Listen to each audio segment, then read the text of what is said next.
views and opinions expressed in this program are those of the participants and do not necessarily reflect the views of BronxNet or the program underwriters.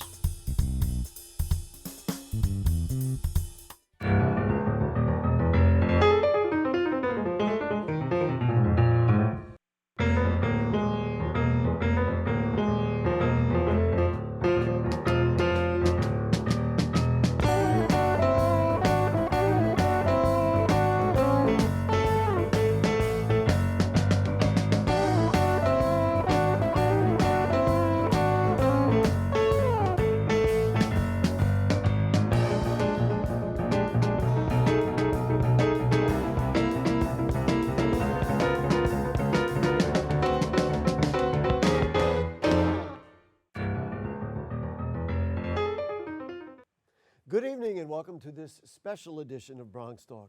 In October, the City Council voted to suspend Bronx Councilman Andy King for 30 days without pay. They fined him $15,000 and appointed a monitor to oversee his office for the remainder of his term. And it's all for violating New York City's anti-harassment policy, misappropriating council funds, retaliating against employees, creating a culture of fear in his office. And also they said he didn't cooperate with the council's investigation. It's behavior that Council Speaker Corey Johnson called the most egregious thing he'd ever seen during his years in the council. Tonight, Councilman King is here with his attorney to tell his side of the story. So without further ado, we welcome back to BronxTalk the councilman from the 12th District in the Bronx, Councilmember Andy King. Nice to have you with us. Well, thank you for having us. And attorney Ms. Pamela D. Hayes. Ms. Hayes, thank you for joining us. Thank you for inviting me. Councilmember, I know it's been a difficult time and a difficult period of time for you, and we do appreciate that you came in with us. You had characterized what had happened as a lynching. Ironically, it was the same week that President Trump had used that word as well. Why did you think it was a lynching? Why did you feel that that was an appropriate way to characterize what had happened? Well, first I want to say thank you, for allowing us to sit here and talk today, this evening, and have a conversation on truths. And I always, I'm a spiritual guy. I believe in Christ, and I follow Christ each and every day. And the Lord says to, ask us, if we're going to ask him for forgiveness, then we got to forgive those who we walk with each and every day. So I sit here today and I forgive everything that has happened to me. I forgive those who've said ugly things, whether it was in the press or outside of the press. People who walk around in the streets who've said not kind things about myself and my family. I forgive them because Christ asked me to. And as I learn, as you forgive, you also ask for forgiveness for those that you might have offended or may feel uncomfortable any other time. So I offer that as well. To go back to the term lynching, when you understand it in American history, it is a way really to kill the essence of an individual. And what was happening to me at City Hall was strictly that. Everyone who knows me from the half a century of being on this planet knows that myself and my wife are kind, caring, loving, giving, sharing individuals. It's not in our DNA to go out and intentionally hurt folks. It's not in our DNA to say things that are ugly and vicious and malicious to individuals. So I sat with a college friend and a childhood friend. They said, they did a good job in putting the things out that they put out. But said, when I saw it, I said, that's not the Andy I grew up with. So who are they talking about? It's almost like saying, Councilmember King, the guy who always wear dark gray suits and blue ties. If you know a Councilmember King, I'm not that guy that wears dark gray suits all the time. So they're talking about somebody who doesn't exist. And that's why I called it a lynching, because they didn't go after me on my work. They went after the character and the character that I've built and that my dad and my mom have put in me over the years. So that's why I used the term lynching, because that's all it was about. It was not anything about the truth. It was about how do we destroy an individual. And that's how I really felt. It was my daughter, my granddaughters, and my wife that we've been dealing with. It's very interesting that you talked about remorse and forgiveness and those kinds of things. Among the things I think that disturbed many of the council members on the committee and then those who ultimately voted to suspend you, they said, you didn't show any remorse, you didn't apologize or anything like that to people who had testified under significant duress. Many of them got emotional about it and under oath. Maybe you contradict some of the things they say, but they felt very strongly that once you did not indicate that, then that showed that you didn't fully understand what the charges were, or the seriousness of what the allegations were. Well, and it goes back to lynching. In American history, people say things a lot, and because you say it don't necessarily make them true. And truly, I do understand that everyone has a feeling, but every fact isn't always a feeling. So if you want me to show remorse for something that I truly did and I was wrong, I am the first one to step up and say, yeah, I did something wrong.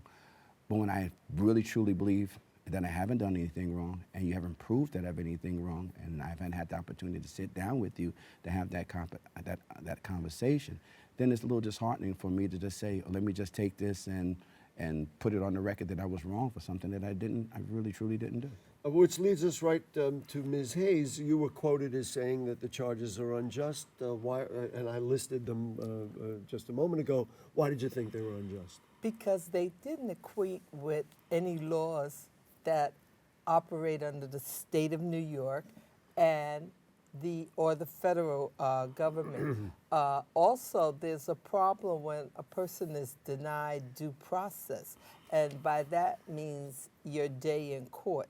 You have to look at everything and decide, well, what did they actually charge him with? Oh, they charged him with sexual harassment. Well, what chapter, what verse show us how they got to this? And that wasn't done in this particular case. So that's why we're pursuing an Article 78 to see what's going to happen with that. Now, So you are going to pursue that? yes, I have it in my bag. If I could get down to 23rd. Well, aside from allegations of culture in the office that wasn't appropriate, those kinds of things, among the most direct allegations were a conflict saying that the council member's wife was in the office, also they had a trip to the Virgin Islands, which they said was for, in part, allegedly for a caucus meeting, but it included the wedding of her daughter. That would certainly suggest a direct conflict to rules and regulations. Well, it's a conflict only if they didn't know about it, only if you didn't tell someone that you were going there. No one would be. Explain to me what you mean by that. For example, if I tell you I'm going to Atlantic City because there's a conference for lawyers, okay? And I work for whomever, the DA's office. And I go down there, everybody knows the tickets are being paid for, but I decide to stay later and go to a concert that's there. So what is the problem when I actually went? Should those expenses, or what they alleged were expenses for employees from the office, were paid for through public funds? But that was to go to the conference. The employees were going to the wedding. You know, if they and I'll jump in as that, and that's why I'm saying, it's it's disingenuous to say one thing happened and one thing related to the next thing.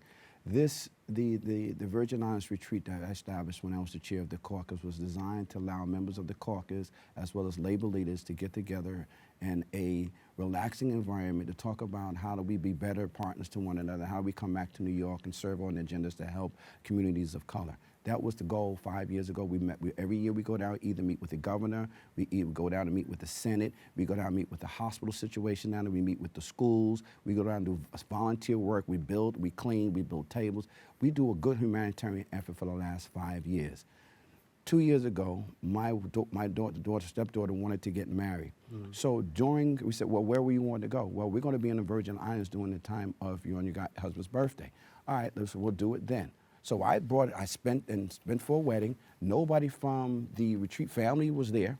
No elected officials, nobody else was part of that. And it's disingenuous to say that I used council funding for a trip and pay for my daughter's wedding. Real talk, if I was to use any discretionary money to pay for a wedding or anything, I'd be in jail right now. So that's misleading to tell the people that, again, that goes back to the certain conversations or statements that were made. that I equate to a lynching. So among the frustrations I know of the Committee of Standards and Ethics was that you did not present some of these things and that you didn't call witnesses.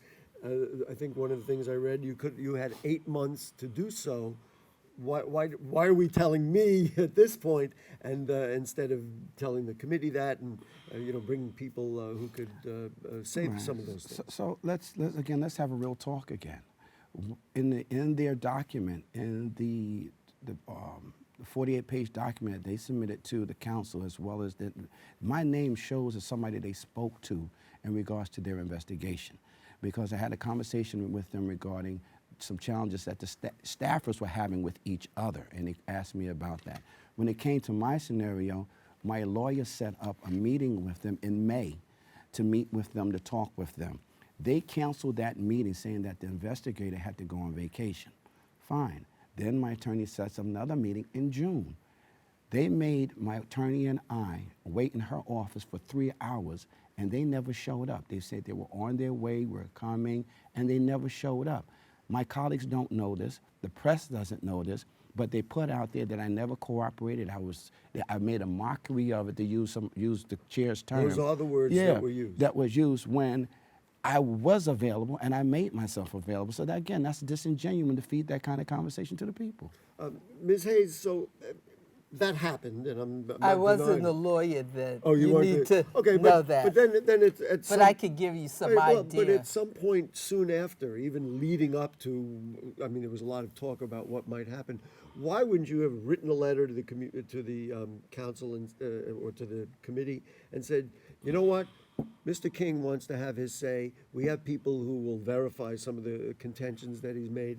We really insist, before you move forward, get us a time. Let's get in there. Let's do this. My understand that his lawyer, Ms. Reza, had did that she had been in contact with the city's council's attorneys, with the people from the ethics committee's lawyers, and I do believe the last time it was set up, something happened. Mr. King couldn't come, Ms. Reza couldn't come, and what happened was, when they asked for another date, they said no. So that's where it becomes a problem with who's setting up what and where. It just seems to me, and Councilman, I know you're very proud about the work that you've done in your district. You've been on our program before talking about a lot of really important issues. If your reputation was at stake, why wouldn't you have just gone to the press, shouted to everybody beforehand and said, you know what, I want my day in court or day in front of the committee before I get into this situation where I'm all the way to being suspended? I've always been a team player and tried to subscribe to the rules in the House. And, there was a gentleman there, Chief of Staff for Melissa named Ramon Martinez. He's no longer there. And I used to always say to him, I'm always protect the House. I'm always a team player. If you ever talk to him, say, yeah, those were the terms I always say. I want to protect the House and be a team player. So during this whole process, I've asked, when we've asked for adjournments, and this goes back to, that's why I don't fault my colleagues, because they were fed a story and they ran down the street on fire on the story. If we were really interested in the truth, it's not like I killed, or you're alleging that I killed anybody. What would have been so harmful to say, let's find out the truth from Councilmember King, let's find out from, as opposed to moving forward. When my attorney, Reza, asked for an adjournment, it wasn't an unrealistic adjournment, because they adjourned a case on September 13th, which was my major back-to-school rally. But it had been organized for months, and we had over 1,000. And then you didn't have an opportunity to come back between that and then, I guess, the ultimate council vote was at the end of October. Their person who was supposed to be running this investigation, she went on vacation. So that's Lots of people taking vacations. So that was even the odd thing. You denied me an adjournment on the 13th, knowing that I had A Boogie and Kyrie Irving, 1,000 kids, superintendents coming to an event. Then you'd say you can't make a decision because one of the committee members is going on vacation. Well, if that's the case, how come you can just give me a 30-day extension? The Black and Latino and Asian caucus even went to the Speaker's office and said, can you give Councilmember King a 30-day extension? That's all he's asking for, and they denied it. Well, Are there witnesses or others who would have come and testified or sat in front of investigators? And if so, what would they have said? Yeah, they would, because there's a lot of past staffers that are really disappointed and are really annoyed because they know our office was an office full of love. It was an office full of camaraderie. It was an office full of, we treated each other like family. And we did whatever we had to do, whether we had to clothe each other, feed each other, transport each other around. That's how we operated as a family. So it's really disingenuous from to portray our office as such. That's not what people who testified said, and that's one of the reasons I think that I guess the intensity escalated. They were concerned about the way they were treated. Some people said we came to the council member with it, and he never reacted or never did anything. And then you held meetings. There was one from 2017 and one more recently in your home. The allegations are that in those meetings they were set up so you could find out who complained about you, and ultimately, the allegations are that those people were punished. Well, if you talk to 2 people or 3 people, and you believe that, and you don't talk to 20 other people who tell you something different, then I don't know which direction you're going in the conversation, because there may be many people will tell you that no one was bullied, no one was beat up, no one was put in a situation that I never dealt with. And that's where they lead into that I created an environment. It's not accurate, it's not true. And there are staff members who would. Yeah. It just surprises me that you wouldn't insist that those people get to appear in front of the council. Well, the problem is that they wouldn't give. They wouldn't. Some people they talked to, and some people called me. I didn't know they talked to them, and they said we had this conversation with them. We told them no, no, no, no. But those weren't the people that they called in on trial day. Go ahead, Ms. I Hayes. was going to say that, when you have people testifying without the benefit of cross-examination, without the benefit of bringing forth their own case, you only have a one-sided. Couldn't you have been there to cross-examine them? No. The way they set it up was the last time when they had people in testifying, it appears that Councilman King could not have been there because he had a preordained date to do something else. But they allowed the lawyers to come, but not to examine, not to present evidence. So that's sort of a farce. Why am I coming? Why am I there if I can't object, if I can't do these things? And it seems that there's some misunderstanding about that. Like I said, I don't know because I wasn't there, but I've been a lawyer for a long time, and I know that you need to have both sides of the coin presented. I'm going to read this. It's probably not going to be very easy to hear. Council member, this was from the City Council. Councilmember King allowed his office to become unsafe and disorderly by condoning the conduct of a supervisor who repeatedly threatened staff with physical violence and created a volatile and dangerous work environment. They claim that the Committee on Standards and Ethics said that the allegations were substantiated. What's your reaction to it? And here's your chance to indicate what you think about it. First and foremost, never created an environment that was threatening to anyone. Staff will work, and staff will times have challenges with one another, but I've always addressed them. And I said to them, they told me the incidents, that the days of the incidents, and I refuted every one of them when I spoke to Mr. Chuck Davis that these things aren't accurate. But if you'd have got me in front of your investigator, I'd have gave you the inaccuracies of everything that you're presenting. Again, you're presenting a one-sided case. It's almost like saying Gary stole my sneakers, but I never had to talk to Gary to see did Gary really take his sneakers. And that's what we're dealing with right now. So regardless of how many times that they say reasons why we did not communicate with them, at the end of the day, they did not communicate with me. You did not get my side. You can't make a decision. And I would even recommend to the council moving forward that anytime there's an investigation, that there can't ever be a decision without talking to a council member. And the only way you can come to making a decision, if you get a legal signed document from the council member saying that they choose not to participate. You can't make a decision say that someone didn't decide to participate on your own volition and then go out and make your own decisions. Because I never said I didn't participate, and there's evidence that I haven't but attempted to participate and participated, but contrary to what they put out to the public. What was the role of your wife, Neva Shillingford King, in your office? The allegations are that she had used time and space and also had directed staff. She did not direct staff. She did not work for city council. She does work for 1199. She works for 1199. Is there a relationship with my staff and the First Lady? Yeah. But if anybody says that, and since she's a union person, I don't even know where they're going with that, because every union talks to councils, talks to states, talks to federal offices consistently. So I don't know what are we saying? Were we setting new rules that unions can't talk to elected officials' office now? I don't understand. Again, my wife doesn't supervise my staff and doesn't control my staff. So that's just disingenuous as well. 2017, you were ordered to receive a day of harassment training, which apparently you did. Was it worthwhile? Did it make sense to you? Did you learn anything from it? Did you take anything from it that you would use going forward? Anytime I go to a training, I try to pull out the pieces that can help me be a better individual. That's only what a wise man would do, is try to learn from any situation you're placed in. The sad thing about the whole thing is that, shake my hand. Okay. I'm sorry. Smile, and you get invited to my wedding anniversary, and then they constitute that as sexual harassment. I don't know how that action right there is to shake somebody's hand, and I denied ever doing that, but you sent me for training for that. Okay, so I'll go for training for that. I always denied it, but then you prosecute me again in 2019 for the same thing. So I don't, again, it goes back to what was the overall end game to doing everything that they did? I don't understand. Well, what's the Mr. King's legal status? And you had talked about pursuing this further.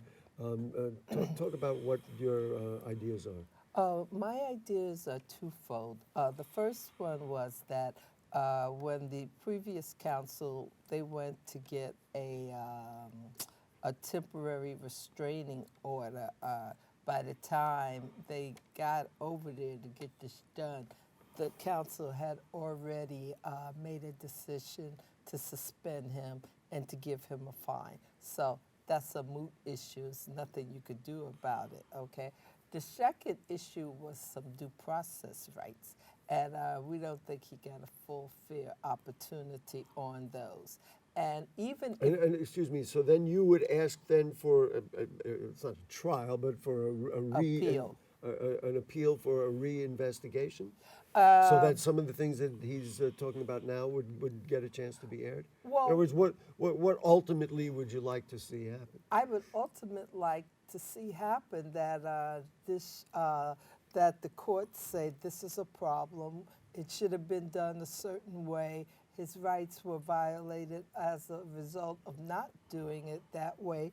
Or, if need be, we'll go to the federal district court and have them make some type of finding on this. So it's two ways. You could go to the appellate division of the state of New York, Supreme Court of the state of New York, or you could go to the district court and make an application for a violation of a 1983. It certainly appears from this dialogue the council member feels that he's been wronged, and so it sounds like you're still weighing your options to pursue it. No, not weighing. I just don't know which one I will do first. I will tell you, the appellate division has a time limit. You have to go there first, and the federal court has a 3-year time. So it's just a matter. One other item that came up, council member, we know that Reverend Diaz lost his chairmanship for comments he had made about homosexuals. Allegedly, there was a remark about the council says you violated harassment policies at a staff meeting when you referred to a photo from the Pride March as child pornography. So it's a statement. Since it's out there, I'm going to ask you your thoughts. Did it happen? Did you say it? Do you think it? It did not happen. And staffers who are past and present staffers are really bothered by that, because they know I never said anything like that. And they know. You think it was conjured up and made up? Yeah. Exaggerated at best. Exaggerated? Well, exaggerated means something was there. There was a picture up, but I never said anything to that effect. That's not who I am, and it's sad. I'm always helping people and protecting people and sharing my heart and my love. So it's really sad that my family and I have to go through this, all that we've done to help people.